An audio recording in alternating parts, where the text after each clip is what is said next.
කාලේ මේ නිවුස් එකෙන් බලද්දී ඔබ දකින්න ඇති නේද? මඩත් එක්ක වැස්සට මොකද උනේ? සම්පූර්ණ ගමක්ම යට කරලා දැම්මා. හරියටම වස් කාලේ දඹදිව අදටත් මොකද වෙන්නේ? වහිනවා. එතකොට මේ සංඝයා මග වඩිද්දී මොකද උනේ? වැස්ස පටන් ගත්තා. ඊට පස්සේ මගම මොකද උනේ? වස් සමාදන් වුණා. ඊට පස්සේ වස් පවාරණ කරලා දැන් චීවර මාසෙ තියෙනවනේ. දැන් වස් සමාදන් වෙන්න වඩින්න බැරි වුණා. චීවර මාසෙ හරි බුදුරජාණන් වහන්සේ බෑ දකින්නම් කියලා ඒ වස් පවාරණය කරලා දෙවුරම් වෙහෙරට වඩින අතරමඟ ඒත් වැස්ස. ඉතින් ස්වාමීන් වහන්සේලා හොඳටම තෙමුණා. සිවුරු තෙමුණා. සිවුරු වල මඩ තැබුණා. ඉතින් මේ නවල තියාගෙන හිටපු අනිත් සිවුර මොකද උනේ? ඒවත් තෙමුණා. ශ්‍රමණ පිරිකරත් තෙමුණා. ඉතින් බුදුරජාණන් වහන්සේ ළඟට එද්දී මොකද වෙලා තිබ්බේ? සිවුරු කොම තෙමිලා පාවල මඩ තැවරිලා. ඉතින් බුදුරජාණන් වහන්සේ අහන මහණෙනි මේ ඔබ සෝසිය වැඩියද? දැන් බුදුරජාණන් සමහර ඒවා දැක දෙකත් අහනවා. ඇයි මහණෙනි? ධර්මයේ දේශනා කරන්නේ මේ විනය පනවන්නේ මේ කියලා. ඒක තමයි කරුණාව. එතකොට කියන භාගතුන් වහන්සේ අපි මේ සෝසිය වස්වාසී කළා නමුත් වඩින ගමන නම් පහසු නෑ. ස්වාමීනි වඩිනකොට වැස්සට අහු වුණා. ඉතින් මේ සිවුරු පිළිකර තිබුණා. එතකොට බුදුරජාණන් වහන්සේ මහා කනුකම්පාවෙන් කල්පනා කරන මේ සංඝයා මේ පාංශුකූලිකයි. පාංශුකූල සිවුරු තමයි දරන්නේ. ත්‍රිජීවරිකාංගයෙන් යුක්තයි. තුන් සිවුරු විතරමයි දරන්නේ. ඉතින් මේ සංඝයාට අමතර සිවුරක් තිබ්බනම් මොකද වෙන්නේ? මේ වගේ අවස්ථාවක ඒ මඩ තවරුණු සිවුර අයින් කරලා ඒක සෝදගෙන අර තියෙන අමතර සිවුර පරිහරණය කරන්න පුළුවන්. ඔන්න ඔය විදියට තමයි මොකක් උනේද? කටින චීවරේ අනුතනවදාලේ. එතකොට දැන් ඔබේ මේ පින සම්පූර්ණ වෙන්නේ කටිනාස්තරණ විනය කර්මේ සංඝයා විසින් කළාට පස්සේ. දැන් තාම සංඝයා දන්නේ නැහැ මේ කටින වස්ත්‍රේ මේ කටින චීවරේ කාටද හම්බෙන්නේ කියලා. ඒ වගේ එතකොට සංඝයා තමයි මේ ආවාසි වස්වාසී කළ භික්ෂුන් වහන්සේලාගෙන් වෙන මේ භික්ෂුන් වහන්සේ නිසා කටින චීවරේ පූජා කරනවා කියලා පූජා කරන්නේ. එතකොට මේ කටින චීවර පින බුදුරජාණන් වහන්සේ වදාළේ මේක සිදින්නේ. දැන් අපි යමක් කළාට පස්සේ අපි කුසල්සිත වනසන්නේ මොකෙන්ද? දැන් අපිට දොරටු කීයක් තියෙනවද? ඊතර දොරවල් ගන්න නෙමෙයි. ඔව් අපිට තියෙනවා මේ ద్వාර තුනක්. කාය ద్వාරේ, වචී ద్వාරේ, මනෝ ద్వාරේ.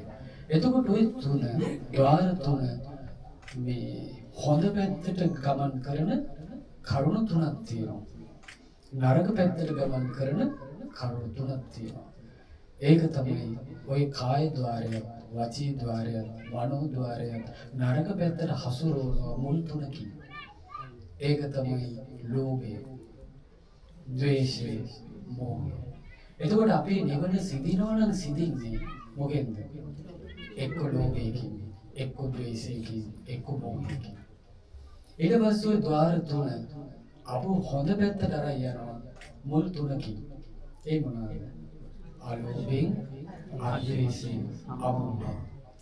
එතකොට යම් කාලයක අපි වඩන්නේ අර අයහපත පැත්තට යන මුල් තුන නම් දැන් හිතන්න මේක අපි තියෙනවා. දැන් අපි නිතරම පෝෂණය කරන්නේ ලෝභය නම් තේරුණා නේද? එතකොට ද්වේෂය නම්, මෝහය නම් ආන්‍යයාගේ අතින් නිවන සිදෙන කර්ම 6ක් රැස් වෙනවා. එයා ලෝභය මුල් කරගෙන, ද්වේෂය මුල් කරගෙන, පින්පව් විශ්වාසයක් තොර මුලා වූ සිතෙන් තමන්ගේ මව් ඝාතනය කරනවා. දැන් අද එහෙම වෙන්නේ නැද්ද? දීපල මුල් කරගෙන නේ දෙමව්පියගේ දීපල වලට, වස්තුවට, කනකාරාභරණ වලට ලෝභ සිත උපදිනකොට මොකද වෙන්නේ? දෙමව්පියෝ මාරලා හරි ගන්න හිතනවා. නිවනට අනුතුරු වෙනවද නැද්ද? නිවන සිදෙනවද නැද්ද? සිදෙනවා. ඊට පස්සේ පියාගේ වස්තුවට ආස කරනවා. එක්ක මව්පියන් කෙරෙහි අසාමාන්‍ය තරහක් එනවා. ඊට පස්සේ පින්පව් විශ්වාස කරන්නේ දැන් මොකද වෙන්නේ? ව්‍යාඝාතය වෙනවා. ඊට පස්සේ රහතුන් කෙරෙහි එයාට එනවා ලෝභ සිත. දැන් ඔබට මතකද සෝරේ කියලා සිටුවරයෙක් හිටියා. කච්චාන මහරහතන් වහන්සේට තිබුණේ ගණනන් පිළිමයක් වගේ ශරීරයක්. රත්තරන් පාට ශරීරයක් තිබ්බේ. උන්වහන්සේ මේ ඇලමාර්ගයක් ළඟ පැන් පාසු වෙලා අදන සිවුර පිටින් ඉන්නවා. දැන් හිතන්න. එතකොට අදන සිවුර පිටින් මේ තෙත බේරෙන්න ඉන්නවා. එතකොට අරයට හිතුණා අනේ මගේ පිළිදත් මේ වගේ වෙනවා නම් ඒ පිළිදේම ලස්සනක් නැතුව ඇති. නමුත් රහතුන් කෙරෙහි මොකද්ද පිළිදෙන්නේ? ලෝභ සිත පිළිදෙවුවා. ඊට පස්සේ දැන් මුගලන් මහරහතන් වහන්සේ ගැන නේ මොනාසි මෙහෙම තියලා හරියන්නේ මොනාසි දෙවියෝ වඩිනවා විල විස්තර කියනවා. දෙවියෝ වඩිනවා විල විස්තර කියනවා. මිනිස්සු මෙහි පින් කරනවා. ඔක්කොම අපේ ආගම් අතහැරලා ඔක්කොම බෞද්ධ වෙනවා. මොනාසි අපවත් කරන්න ඕනේ. එයාල රහතුන් ඒවල විශ්වාස කරන්නේ අන්න රහතුන් කෙරෙහි මොකද්ද පිළිදෙන්නේ? ද්වේෂය පිළිටනවා. එතකොට රාගය ද්වේෂය පිළිටන තැනක පින්පව් විශ්වාසයක් කතාව නෑ. කුසල අකුසල කතාව නෑ. මොකද වෙනවන රහතුන් එයා ගැතින් ඝාතනය වෙනවා. ඊට පස්සේ එයා ගැතින් වෙනවා බුදුරජාණන් වහන්සේගේ ශ්‍රී ශරීරයෙන් ලේසිලවෙ. දැන් බලන්න දැන් දේවදත්තට සසරි පුරාම එයා කල්ප 5ක් තිස්සේ එයා මොකද කළේ? හැම තිස්සෙම බුදුමහා බෝසතාණන් වහන්සේගේ වස්තුන්ට ලෝභ බැඳා. අවසානයේ සම්බුද්ධත්වයටත් ලෝභ බැඳා. නේ? ඒ වගේම බුදුරජාණන් වහන්සේගේ සම්බුද්ධත්වය ගැන ඔහුට ලොකු තරහක් තිබ්බා. උන්වහන්සේව අපවත් කළා හරි මම සම්බුද්ධත්වේ ගන්නම් කියලා හිතුණා. මොකද උනේ? අන්න ලෝභය කියන අකුසලේ වැඩි වීම නිසා, ද්වේෂය කියන අකුසලේ වැඩි වීම නිසා, මෝහය කියන අකුසලේ වැඩි වීම නිසා මොකද උනේ? මරන්න ඕනේ කියලා ගෙජ්ජකූටින් මහ බුදුරජාණන් වහන්සේගේ ඇඟට ගලන් පෙරළුවා. දැන් මේවා අපින් වෙන්න බැරිද? බුදුරජාණන් වහන්සේ හම් වෙන අජාසත්තත් ආවා.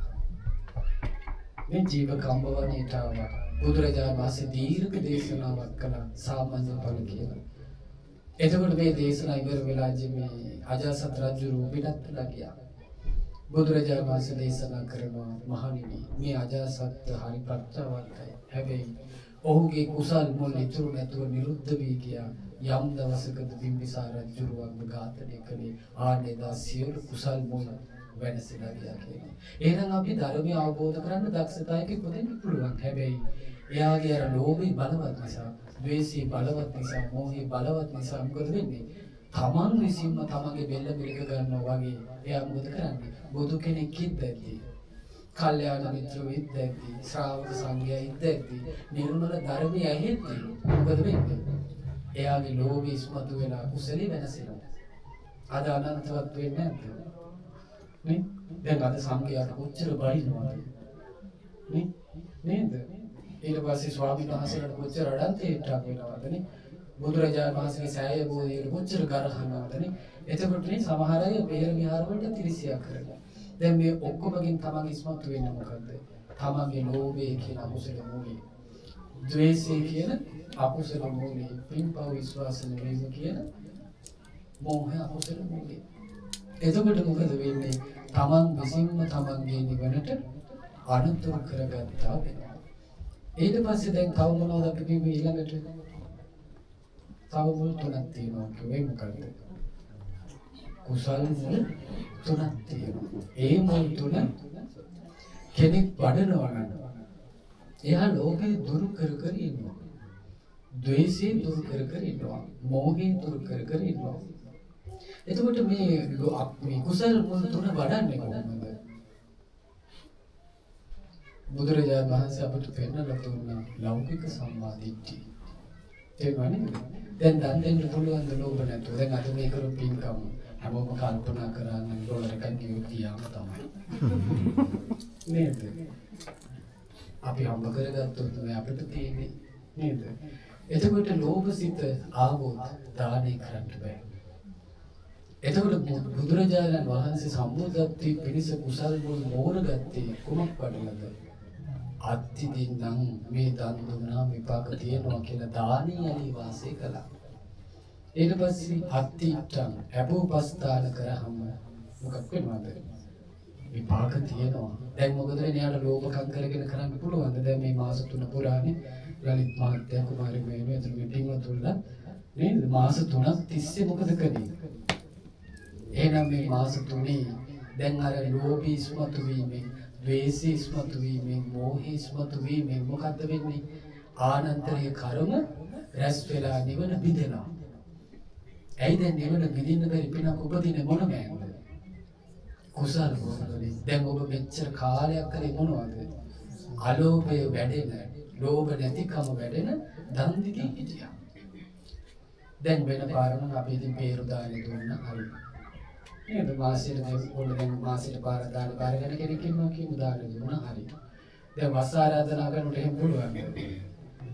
බෑ නේද? එතකොට මාස 3 පුරාම එයා මොනවද කරන්නේ? අලෝභය කියන කුසල මූලයට තමන්ගේ හිත යොමු කරනවා. සංඝයාට උපස්ථාන කරන්නම යා මොකද කරන්නේ? හිත යොමු කරනවා. නේ? ඊළඟ සංඝයාට සේවා කරන්න, සාසුන් වහන්සේට සේවා කරන්න මොකද කරන්නේ? තමන්ගේ හිත යොමු කරනවා. දැන් අලෝභය කියන කුසල් මුල් වලට මොකද කරන්නේ? එයා පෝෂණය දෙනවා. එතකොට මොකද වෙන්නේ? සංඝයා කෙරෙහි යාට ලොකු මෙත්සිතක් උපදිනවා. සංඝයාගේ ගුණ කල්පනා කරනවා. එයාට ලොකු විශ්වාසයක් එනවා. ඒ දිගටම මේ කාරණා කරද්දී අත්ති ලෝකේ සමන බ්‍රාහ්මණ සම්මග්ගත සම්මා පටිපන්න සෝ ඉමංච ලෝකං අය පරංච ලෝකං සයං අභිඤ්ඤා සත්‍චිකත්ව අවේදේති. ශ්‍රමණ බ්‍රාහ්මණ ලෝකේ ඉන්නවා.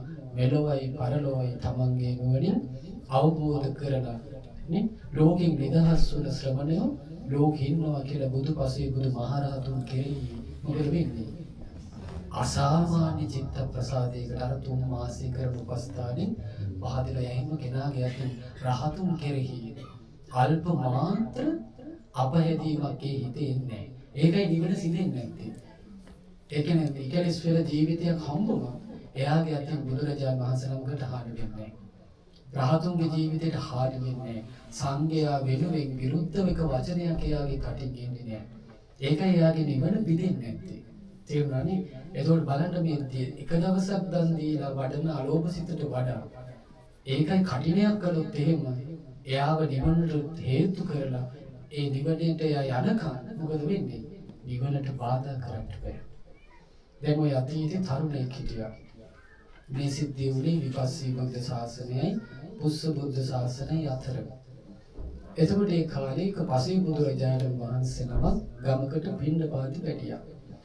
එතකොට වස් කාලේ වහින්න ලං වෙලා එතකොට මේ තරුණයා ආරාධනා කළානේ ස්වාමීනි වස් කාලෙත් ළඟයි ඔබ වහන්සේ අපේ ගමේ වස් වාසය කරන්න.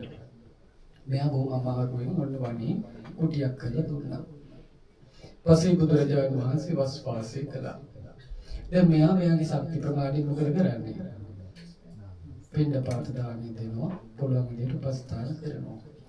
දැන් වස් කාල ඉවර වෙනකොට පසේ බුදුරජාණන් වහන්සේ මේ පාංශුකුල රෙදි කැලි හොයාගෙන උන්වහන්සේගේ සිවුර මහන ගන්ධමාන පර්වතයට වඩින්න කලින් ඒ හිමාලයේ නෑනේ සිවුර. ඒතර ගම්පියසි ඉන්නකොටම සිවුර මහනවා.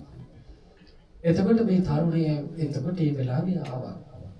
ඒ වෙලාවේ පසේ බුදුරජාණන් වහන්සේ මේ සිවුර ඉවර කරන්නේ නැතුවම මොකද කළේ? සිවුර පසකින් තිබ්බා.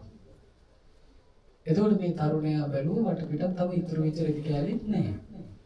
එතකොට ඇහුවා "ඒ ස්වාමීනි මේ සිවුර ඉවර කරන්නේ නැද්ද?" කියලා. අනේ පින්වතුනි රෙදි කැලලක් නැති වුණා කිව්වා. ඒකට බලන්න මෙයා මොකද කළේ? දැන් අර මාස 3ක් මෙයාට කුසල්සිතක් තියෙනවා. අනේ ස්වාමීනි මාගේ උතුරු සලුව දෙන්න. ඉතුරු කොටස ඒකෙන් මහා ගන්න කිව්වා. ඊට පස්සේ බුදුරජාණන් වහන්සේ මොකද කළේ? අර මෙයාගේ උතුරු සලුවේ ඒ අවශ්‍ය ප්‍රමාණය ඉරලා අරගෙන මොකද කළේ? චීවරි මහා ගත්තා. ඔන්න පස්සේ බුදුරජාණන් වහන්සේ ගන්ධමාන පර්වතයට වැඩියා. මෙයා මොකද කළේ? ඕම ජීවත් වුණා මරණයටපත් වෙලා තවුතිසා දෙව්ලොව උපන්නා. ඊට පස්සේ වෙස්සබු බුදුරජාණන් වහන්සේගේ බුද්ධ ශාසනයට එනකම් මොකද උනේ? සුගති උපන්නා. ඊට පස්සේ මෙයා උපන්න දුප්පත් පවුලක. ඉපදිලා දැන් මොන බිහි වුණා. බිහි වුණ දවසේ ඉඳලා මනුස්ස ලෝකේ තියෙන ඇඳුම් මෙයාට කොච්චරම දේව දුන්නත් මෙයාට හරි නෑ. මොකද කරන්නේ? පොඩි කාලේ අඬනවා. අම්මා මොකද කරන්නේ? ඒ ඇඳුම අයින් කරලා තව එකක් අඳිනවා. ඒ තලනවා. දැන් උන තේරෙන වයස දැන් අවුරුදු 16ක් විතර වුණා. ඊට පස්සේ මේ දැන් හැමදාම මොකද කරන්නේ? මේ පොඩි ලෙඩ කැලක් දවටගෙන ඉන්නේ. ඒ ඉන්නේ මූණ හරිනේ. අම්මා මේ වඳින්න පුළුවන්ද? කීකේ දොස් කීකේ අම්මට දොස් කීකේ තමයි ඉන්නේ. දැන් හිතේ හරි නෑ. දැන් සමහරවල් කියන්නේ මොනවා හදලා දුන්නා රහ නැහැ කියලා. ආන්නේ වගේ කොච්චර හොඳ ඒවා දුන්නා අම්මා දුප්පත්. එතකොට අම්මා කියන එහෙනම් ඉතින් ඔබ රජ වෙන්න. උඹට මට තියෙන දේ තමයි දෙන්නේ මේ. ඊට පස්සේ මෙයාට හිතට හරි කියන්නේ. මෙයා මොකද කරේ? මූණත් හකුලගෙන ගිහිල්ලා ගල් තලාවක නිදාගෙන හිටියා. පුදුමේ කියන්නේ එදා මේ රටේ රජුරු මරණයටපත් වෙලා ආදාන උත්සවය කරපු දවස. ඇමතිවරු කල්පනා කළා අපේ රජුරවන්ට පුත්‍රයෙක් නැහැ. ඒක නිසා සාමාන්‍ය ඇමතිවරු කරන්නේ පොරොහිත කියනවා එහෙනම් අපි මේ රාජකීය හස්තියව සරසවල ඒ මත ආසනයක් පනවල අපි ඇතාව පිටත් කරමු. ඇතා සුදුසු රජුරු තෝරා ගනිමු කියලා ඇතාව පිටත් කළා. දැන් අර පිටිපසින් පංජතෝරේ නාත ඇමති මණ්ඩලෙ මේ පෙරහැර. ඊට පස්සේ මෙන්න ඇතා අර පර්වතයට නගිනවා. එතකොට නැගලා මොකද කළේ? අර ගොලි වෙලා නිදාගෙන ඉන්න අර තරුණයව මොකද කළේ? අරගෙන අතාගෙන තියාගත්තා. පුදුම කියන්නේ රාජමාලිගාවට එක්කගෙන ඇවිල්ලා කිරිවලින් නාවල සඳුන් කල්ක තවරලා ඉවර වෙනකොටම මොකද උනේ? මහ පොළොව පලාගෙන දිව්‍ය සලුපිලි තියෙන කප්පුරක් පහළ වුණා. කියනවා මේ සායි ඉතිහාසයේ ඒ රජුගේ නම නන්දි රාජ. ඒ රජු තමයි කියන මනුස්ස ලෝකේ ඉඳලා ඉතාම සුවපහසු සලු පිළියන්දේ. තේරුණා නේද? ඊට පස්සේ ඔන්න එතුමා ආයි දෙවියන් අතර උපන්නා. ධාර්මික රජකම් කළ දෙවියන් අතර උපන්නා. ඊට පස්සේ ඔන්න මේ වෙස්සබ බුදුරජාණන් වහන්සේගෙන් පස්සේ කකුසත බුදුරජාණන් වහන්සේගේ යුගයේ අතර පසේ බුදු යුගයක් ඇති වුණා. දැන් මොන දෙන්නෙක්ම දිව්‍ය ලෝකෙන් චුත වෙලා මනුස්ස ලෝකෙට ආවා. දැන් නෝනයි මහත්තයයි. දැන් කවුරු හරි ඉන්නවනේ මේ සසරේ යද්දී. එතකොට මොකද උනේ? පසේ බුදුරජාණන් වහන්සේ අටනවා ගන්ධමාන පර්වතෙන් පින්නපාත මේ ගමට වැඩියා. දැන් මේ නෝනයි මහත්තයයි පින්නපාත පූජා කළා. පූජා කරලා මොකද කළේ? දැන් මස්කාරේ දාසනයි. අරුව ස්වාමීන් වහන්සේලා මේ අලංගපාද දෙන්නේ. කිව්වනේ පින්නත අපි ගන්ධමාන පර්වතයේ ඉන්නේ. එතකොට මේ අය කියන අනේ ස්වාමීනි අපි කුටියටක් ගමේ අයක කියලා හදන්නම් කොහොම හරි. ඔබ වහන්සේලාට නම අපේ ගමේ වැඩ ඉන්න කිව්වා. ඊට පස්සේ කිව්වනේ පින්නත අපි 500 නමක් ඉන්නවා. ඊට පස්සේ කිව්වා අනේ ස්වාමීනි කමන්නේ ඔබ වහන්සේලා වඩින්න කියලා. මේ ගමේ අය මොකද කළේ? මේ දෙන්න මුල් වෙලා පසේ බුදුරජාණන් වහන්සේලා 500 නමකට බස් කාලේ කුටි සෙනසුන් හදලා උපස්ථාන කරලා අවසානයේ උන්වහන්සේලා හිමාලයට වඩින්න කිට්ටු වෙනකොට මොකද උනේ? අර වස්වසු ආර්යයන් වහන්සේලාට ජීවන පූජාව කළා. දැන් බලන්න දැන් එක දිගට තමන්ගේ ජීවිතේ කොහෙටද හැරලා තියෙන්නේ? දැන් මේ අතර දුගති කතාවක් නැහැ. පුදුමේ කියන්නේ දැන් මේ දෙන්න ගම් පළාතේ මට මතකද මේ සුමන කියලා රජුරෝ මේ රජ කෙනෙක් එතකොට. එතකොට මේ රජුරෝ මේ පසේ බුදුරජාණන් වහන්සේලා මේ හිමාලයට වඩිනවට කැමති වුණේ. දැන් කුසල්සිත බලවත්. දැන් මේ රාජදේවිය තමයි මෙයාගේ බිරිඳට කියනවා මට අසවත් පළාතේ කටයුතු ටිකක් තියෙනවා මං ගිහින් එනකම් ඔබ හොඳට පසේ බුදුරජාණන් වහන්සේලා බලා ගන්න කියලා අර රජ විසවට පවරලා මොකද කළේ? තමන්ගේ කටයුත්තට ගියා. පුදුම කියන්නේ ටික දවසයි ගියේ පසේ බුදුරජාණන් වහන්සේ එක නමක් අපවත් කියන්නේ අසනීප වෙලා පිරිනිවන් පාන්න අවස්ථාව ආවා. ඒකට අනිත් පසේ බුදුරජාණන් වහන්සේ ඇවිල්ලා අපිට කොච්චර අවශ්‍ය දෙනවද? අපිට ආවිසවරයි. එකම දවසේ පසේ බුදුරජාණන් වහන්සේලා 500 නමම මොකද උනේ? පිරිනිවන් පෑවා. දැන් අර රාජදේවිය අඬ මොකද කළේ? පසේ බුදුරජාණන් වහන්සේලා 500 නමකගේ දේහයන් ආදාහනය කරලා ධාතු වහන්සේලා තැන්පත් කරලා මහා ස්තූපයක් කළා. ඊට ටික කාලයක් යනකොටම දැන් රජුරු මොකද කරන්නේ? ආවා. සුමන කියන රජුරු. ඇවිල්ලා ඇහුවා විසුණු වහන්සේයි මේ ආර්යයන් වහන්සේලා මාලිගාවට දාන්නට වඩින්නේ නැති. දැන් මේ වෙනකන් කිව්වේ නෑ. ඊට පස්සේ අඬලා කිව්වා අනේ ස්වාමීනි පසේ කුමරජාණන් වහන්සේ ඔක්කොම පිළිගන්න බෑවා. බලන්න දැන් අර සසරේ පින් කරාගෙන ආපු අලෝභසිත, අද්වේෂසිත, අමෝහසිත සංඝයා කෙරෙහි පසේ කුමරජාණන් වහන්සේලා කෙරෙහි තියෙන මෙත්සිත සහ සත්‍යයට තියෙන ආසාව ඊට පස්සේ රජු කියන රාජදේවි බලන්න අපි ප්‍රියමනාප උන්වහන්සේට උපස්ථාන කළා. උන්වහන්සේලා නිකලෙස්තු වැඩ හිටියා. උන්වහන්සේලාගේ කෙලෙස් සහිත චරණයක් තිබුණේ. නමුත් ඒ වගේ උත්තරමිය පවා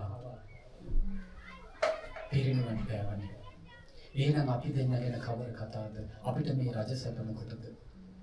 කියලා අර පසේ බුදුරජාණන් වහන්සේලා කෙරෙහි යම් තැනක ධාතු ස්තූපයක් හැදුවද ඒ ස්තූපේ වැදගෙන තාපස පැවිද්දෙන් පැවිදි වෙලා මේ දෙන්න රාජකීය උද්‍යානයේ මොකද කළේ? බවුන් වැළුවා. බවුන් වඩලා දෙන්නම අෂ්ට සමාපatti උපදවාගෙන මරණින් මත්තේ බඹලෝ උපන්නා. ඊට පස්සේ මේ ගෞතම බුදුරජාණන් වහන්සේගේ කාලේ වෙනකොට මේ වෙනකොට ආත්ම 500ක් දෙන්න බඹලෝ ඉඳලා. දැන් බලන්නකො මේ දේශි එකක් නෙවෙයි. දැන් බලන්න ඒකයි අර කිව්වේ මේ 3 මාසයක් මේ පිනකට යෙදෙනවා කියන එකෙන් අපි වඩන්නේ මොනවද? අලෝභයයි, අද්වේෂයයි, අමෝහයයි. එහෙනම් දානීය කියන කුසලයේ ඉඳලා අමා මහ නිවන දක්වා යන්නේ ලෝභයෙන් නෙවෙයි. ද්වේෂයෙන් නෙවෙයි, මෝහයෙන් නෙවෙයි. බුදුරජාණන් වහන්සේ වදාළේ රාගක්ඛයෝහි නිබ්බානං, දෝසක්ඛයෝහි නිබ්බානං, මෝහක්ඛයෝහි නිබ්බානං. එහෙනම් නිවනට මුල තමයි මොකකින් කරන්නේ මේ කුසල් ටික කාලයක් වඩන එකෙන් නේ. ඒතර බලන්න දැන් අපි ගුරුදේවයන් වහන්සේලාට ඇවිල්ලා කාලයක් වඩන්නේ අලෝභය නම් නේද? මෛත්‍රී සිතනම් නේ. විද්‍යාවට පක්ෂ දේවල් නම් එහෙනම් කවදාද දවසක ලෝභය නැති තැනකින් මේක ඉවර වෙනවා. ද්වේෂය නැති තැනකින් මේක ඉවර වෙනවා. මොළාව නැති තැනකින් මේක ඉවර වෙනවා. ඊට පස්සේ මේ අය මරණින් මත්තේ දෙවියන් අතර ඉපදිලා මේ බමුණන් අතර ඉපදිලා ඔන්න දෙන්න උපදිනවා මధుරට සාගල නුවර. පිප්පලි කුමාරයයි බද්දා කාපිලානි. දෙන්නම විරාගී. අවුරුදු 12ක් අයියයි නංගී වදියට එකම කාමරයක එකම සයනයක පිච්චමල් මාලා දෙකක් ඇඳ මැද්දෙන් දාලා කොහොමද විරාගී වෙන්නේ ඇති. දැන් බලන්නකොට යම් කලක ලෝභේ මැඩ මැඩ හිටියාද, ද්වේෂේ මැඩ මැඩ හිටියාද, මෝහේ මැඩ මැඩ හිටියාද, මුනිවරුන්ට වස්සාවාස සිවුරු පූජා කර කර හිටියාද, ලෝභී නැති. දැන් ඔබට හිතන්න පුළුවන් අවුරුදු 12ක එකම සයනයක රාගසිතකින් කෙරොටු නොවි නේ. දැන් අද කාලේ රාගෙන් නම් වෙන්නේ නැත්නම් ඊළඟ කුසලෙ හේතු වෙනවා මොකක්ද? ද්වේෂය නේ.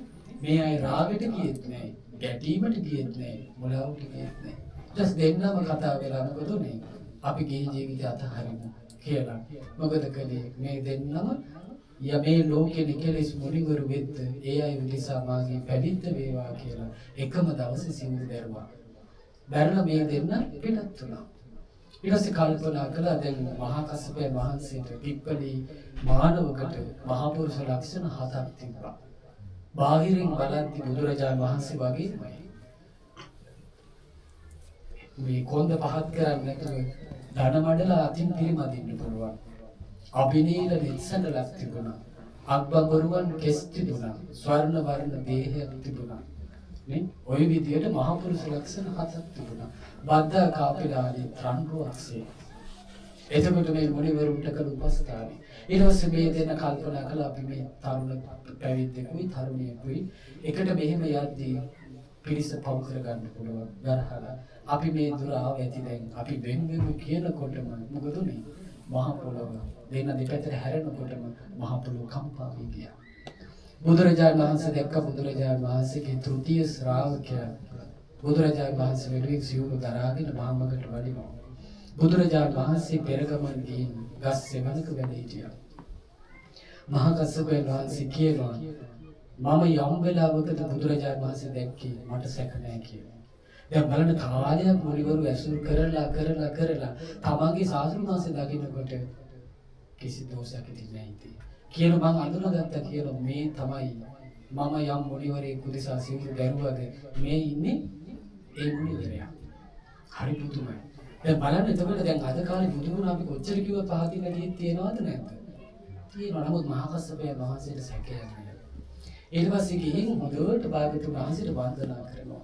වන්දනා කරද්දී කියනවා සත්තාමේ භගවා ස්වාමීනි භාග්‍යවතුන් වහන්සේ තමයි මගේ ශාස්ත්‍ර වහන්සේ ශාවකෝ හමස්මයි මම ශ්‍රාවකයා කියලා වඳිනවා. ඒතර බුදුරජාණන් වහන්සේ කියන කස්සපේ ආයි වෙන කෙනෙක් ඉදිරියේ ඔහොම වඳින්න එපා කියනවා. ඒ කෙනා ශාස්ත්‍ර නොවී සිටියදීම ශාස්ත්‍ර කියන කෙනෙක් නම් එයාගේ හිස කඳෙන් ගැලවෙයි කියනවා. දැන් බලන්නකෝ මේ පින්බලේ. එතකොට සසරේ අලෝභයේ වඩපු එක, අද්වේෂී වඩපු එක, අමෝහයේ වඩපු එක කොහොමද විපාක දෙන්නේ? එතකොට බුදුරජාණන් වහන්සේ අවවාද තුනක් කරනවා කියනවා. මට අවවාද තුනක් කළා කියනවා. මොකද්ද? උන්වහන්සේ ලස්සනයිද දැන්? ලස්සන කෙනා රෝගයට අහු වෙන්න පුළුවන්ද බැරිද? පුළුවන්. ඒතර බුදුරජාණන් වහන්සේ කියන කස්සපේ කායානුපස්සනාවෙන් ඉන්න. දැන් චූටි එකකින් අමාරු වැටෙනවා. සිහිය පැද්දෙන්න විතරයි. ඊට පස්සේ ඊළඟ එක තමයි උන්වහන්සේ උසස් කුලයක කෙනෙක්. ඊළඟට අමාරු වැටෙන්න පුළුවන්. මම බ්‍රාහ්මණ කුලයේ කියලා. බුදුරජාණන් වහන්සේ කිය දේශනා කළා වෙනත් කස්සපේ ස්ථවිර භික්ෂුන් ගැන, මධ්‍යම භික්ෂුන් ගැන, නවක භික්ෂුන් ගැන තියුණු හෙලියොතක් පැතුව වාසය කරනවා කියලා වෙන්නේ. ඒ කියන්නේ යම් කරුණ කීපයකට හිර වෙන්නේ. ඒ ටික බුදුරජාණන් වහන්සේ පෙන්නලා දෙනවා. අනිත් කියන්නේ නැහැ. කුසල් මුල් සම්පූර්ණයි. වන්දනා කරලා එතනින් බහැරට වඩිනවා. සතියකින් මොකද වෙන්නේ? නිකලස් වෙනවා. දවසක් බුදුරජාණන් වහන්සේත් එක්ක වඩිනකොට බුදුරජාණන් වහන්සේ මේ පාරින් අයින් වෙලා ගහස් සෙවණට වඩිනවා. ඒක කස්සපයන් වහන්සේ භාග්‍යවතුන් වහන්සේ ඊට පස්සේ ගිහින් දැන් උන්වහන්සේ ගාව තියෙන කසීසාරුවෙන් කරපු සිවුරක්. ඒ සිටු පුත්‍රයෙක් නේ. එතකොට උන්වහන්සේ මොකද කරන්නේ? භාග්‍යවතුන් වහන්සේ වැඩ ඉන්න කලින් උන්වහන්සේ කරේ තිබුණ දෙපට සිවුර අරගෙන මොකද කරන්නේ? හතරට නවල ඉක්මනට කොළ ටිකක් එකතු කරලා මේ දෙපට සිවුර දාලා භාග්‍යවතුන් වහන්සේට ආසනයක් පැනෙවුවා. එතකොට බුදුරජාණන් වහන්සේ ආසනේ වැඩ හිටියා. දැන් බුදුරජාණන් වහන්සේ හරි පුදුමයි. බුදුරජාණන් වහන්සේ අනාගතේ දකින්නවනේ. දැන් මේ ඉන්නේ ශාසන භාරධාරිය. මොකද අග්‍ර ශ්‍රාවකයන් වහන්සේලා කලින්ම පිරිනිවන් පානවා. ඊට අපේ ශාස්ත්‍ර වහන්සේ පිරිනිවන් පානවා. ඊළඟට කවුද වැඩි හිටියම කෙනා? මහා කස්සපයන් වහන්සේ. බුදුරජාණන් වහන්සේ අර සිවුර අත ගන්නවා. දැන් බුදුරජාණන් වහන්සේ නිකලෙස්නේ සිවුරකට ආසුලා. නෑ ඒක බුදුරජාණන් වහන්සේනේ අපිට වදාළේ නේද? ඊට බුදුරජාණන් වහන්සේ සිවුර අත ගන්නවා. අත ගාලා කියන කස්සප මේ සිවුර හරි සිනිඳුයි. නේද? දැන් ඔබට ස්වාමීන් වහන්සේලා මොකක් හරි කිව්වා මෙහෙම පිළිකරක් ඕනේ කියලා නේ. මේ සමහරවිට ගණනාව කතු සම්ප්‍රදාය අපි පූජා කරනවා. නේ? දන් දෙන්න කැමති කියලා එහෙමනේ. ඒක කස්සපයන් වහන්සේ හරි සතුටින් කියනවා අනි භාග්‍යවතුන් වහන්සේ. භාග්‍යවතුන් වහන්සේ මේ මගේ ඔය සිවුර මේ සිවුර ධර්මසේවකවා. භාග්‍යවතුන් වහන්සේ මගේ සිවුර පිළිගන්නසේවකවා කියලා කිව්වා. ඒතර බුදුරජාණන් වහන්සේ කියන කස්සපේ දැන් මම මේ පොරවන සිවුර හරි ගොරෝසුයිනේ. දැන් මේ කියන්නේ කොයි සිවුර ගැනද? සුගත සිවුර කියන. මේ අඬ දාලා මහල තියෙන කියනවා. මේක ගොරෝසුයි කියනවා. කියනවා අනේ ස්වාමීනි භාග්‍යවතුන් වහන්සේ මට ওই සිවුර දෙනසේක් නම් ලස්සන දින්න කැමති තරුණයෙක්ට මල් මාලයක් ලැබෙනවා. එයා ඒක සතුටින් අත් දෙකෙන් අරන් සීරසි පළඳ ගන්නවා වගේ, බෙල්ලේ පළඳ ගන්නවා වගේ මම දරන්නා කියලා. ඉතින් මේ වෙලාවේ බුදුරජාණන් වහන්සේ හරි පුදුමයි. මේ වෙලාවේ සම්බුදු සිරුරේ මොකද කරන්නේ? සුගත චීවරේ ගලවල මහා කස්සපයන් වහන්සේට දෙනවා. බුදුරජාණන් වහන්සේ මහා කස්සපයන් වහන්සේගේ කසී සංවෙන් කරපු ඒ සිනීතු සිවුර බුදුරජාණන් වහන්සේ බුදු බඳට පොරව ගන්නවා. කියනවා එදා ඉඳලා ශාස්ත්‍ර ගෞරවයෙන් කරමත වැඩෙනවා කියනවා. බැඳ අර සිවුර උන්වහන්සේ ළඟ තියාගත්තා කියනවා. බලන්න දැන් කොච්චරද කියන්නේ උන්වහන්සේ පිරිනිවන් පාද්දී කුක්කුට පාද පරවතේ උන්වහන්සේගේ පිරිනිවන් සයනේ සිරසට දකුණු පැත්තේ සුගත චීවරේ තන්පත් කරගෙන උන්වහන්සේ පිරිනිවන් පෑවා. දැන් අදට තියෙනවද නැද්ද? දැන් බලන්න තමාගේ උතුරු සංඝයෙන් කෑල්ලක් දීලා එහෙමනම් නේද මාස 3ක් සංඝයාට වත් පිළිවෙත් කරනේ මේ ප්‍රාර්ථනාව අනේ කවද්ද කඩන පින්කම එන්නේ කියලා පෙරම් පුරපුරනේ හැමෝම එකතු වෙලා මේ පින නේද අලෝභ සිතින් අද්වේෂ සිතින් අමෝහ සිතින් දන් දෙමින් උපස්ථාන කරමින් සේවා කරමින් බුදු ගුණ දහම් ගුණ සංඝ ගුණ සිහි කරමින් බුදුරජාණන් වහන්සේගේ අවබෝධයට හිත නතු කරමින් ශ්‍රාවක සංඝරත්නයේ කෙලෙස් ගුණයට හිත නතු කරමින් කරපු මේ පින නේ දැන් මහා කස්සපයන් වහන්සේගේ කලින්ම මේ කොටස් ටික පසේ බුදුරජාණන් වහන්සේලා එක්කයි ගෙවුනේ. සම්මා සම්බුදු කෙනෙක් හම් වෙන්නේ කාලයක් ගිහින් නේ. නමුත් බුදුරජාණන් වහන්සේ වදාළේ පසේ බුදුරජාණන් වහන්සේලා 109කට දෙන දානීට වඩා සම්බුදු කෙනෙකුට දෙන දානේ මහත්ඵලයි කියලා. ඊට පස්සේ බුදුරජාණන් වහන්සේ වදාළ ශ්‍රාවක සංඝයා විසින් දෙන දානේ මහත්ඵලයි මහනිසංසයි කියලා. බුදුරජාණන් වහන්සේ දේශනා කළ මහණෙනි තථාගතයන් වහන්සේ පෞද්ගලික දානයට වඩා අතිශයින් සංඝයා විසින් කරන පූජාව මහත්ඵලයි මහනිසංසයි කියන්නේ කියලා වදාළේ. ඉතින් ඒක නිසා පින්නත් බුදුරජාණන් වහන්සේ වදාළේ සුරූපතා සුස්සරතා මේ පිනෙන් ලස්සන ශරීර ලැබෙනවා කියනවා. සුස්සරතා මේරි කටහඬ ලැබෙනවා කියනවා. සුසංඨාන ස්වරූපතා මන අගපසකින් යුතු ශරීර ලැබෙනවා කියනවා. දැන් ඔය හොඳම උදාහරණ නේද? මහා කස්සපයන් වහන්සේගේ චරිතය නේ? ඒකට මහා පුරුෂ ලක්ෂණ ඇතු උන්වහන්සේ මනුස්ස ලෝකයට ආව. බද්දාකාපිලානිත් එහෙමයි. නේ? දැන් බද්දාකාපිලානි මතකයි නේද? රණ්ඩුවක් හතර යවුවනේ කරත් එක තියලා. එතකොට බද්දාකාපිලානිගේ ආච්චි අර පිළිවෙල ගැහුවා මූණට. ඉතින් කොහෙද මෙයා වෙලාවේ ආවේ කියලා. ඒතර ආච්චිලා අතරින් දුන ගැලින්න මේක මොකක්ද? රත්තරන් පිළිවෙලක්. ඒතකොට පිළිවෙලට වඩා ලස්සනයි කවුද? ඉතින් යශෝදරා පිළිවෙලින් මහසි මහ බෝසතාණන් සම්බුදුරජාණන් වහන්සේ අපිට හිතා ගන්න බෑ. මේ සාරසගේ කල්පලක්ෂයක පාරමී එක්කාපු රූප අපිට හිතා ගන්න බෑ. එහෙනම් මේ පිනේ විභාග තමයි රූපේ උපදවනවා. මේ කටහඬ උපද්දවනවා. මනාවකට පිහිටි අකපසකින් යුතු ශරීර පීඩයෙන් පැතුවත් නැතත් වෙනවා. දැන් අපි පතන්න ඕනේ ඒ ටික නෙමෙයි. දැන් මම කියන්නේ කොහොමද ලැබෙන්නේ ටික. තේරුණා නේද? ඊට පස්සේ බුදුරජාණන් වහන්සේ වදාළා මේ මානුෂිකාච සම්පatti මනුස්ස ලෝකේ සැප ලැබෙනවා කියලා. දේව ලෝකේ චයාරති දිව්‍ය ලෝකේ ඇලී වසන්ත ලැබෙනවා කියන යාච නිබ්බාන සම්පatti සබ්බමේතේන ලබ්ධති. යම් මේ අමා මහ නිවනක් ඇද්ද ඒකත් ලැබෙනවා කියනවා. එහෙනම් අර ටික ඔක්කොම ලෞකිකයි. අවසානයේ කියපු එක විරාමිසයි ප්‍රණීතයි අග්‍රයි නේද? ඉතින් ඒක නිසා බුදුරජාණන් වහන්සේ වදාළේ මේ පිනක් කරලා අග්‍ර පිනක් කරලා ඒක හිතන්න කියනවා අලෝභ ද්වේෂ සමෝහ නේද? කුසල් මුල් වලින් පිටවන අග්‍රම තැන පිටවන්න කියනවා. ඒ මොකද්ද? අමා මහ නිවන. ඉතින් ඒක නිසා මේ සතුටු සිතින් හිතන්න අපිට මේ ලැබිච්ච බුද්ධ ශාසනය අපි මේ කරපු අග්‍ර වූ කටින චීවර පූජාවේ ආනිසංසයෙන් අපට ලෝභ ද්වේෂ මොහෙන් මිදුන ශාන්ත වූ ප්‍රණීත වූ අමා මහ නිවන අවබෝධ කරගන්නට අප සියලු දෙනාටම මේ පින හේතු වාසනා වෙත්වා.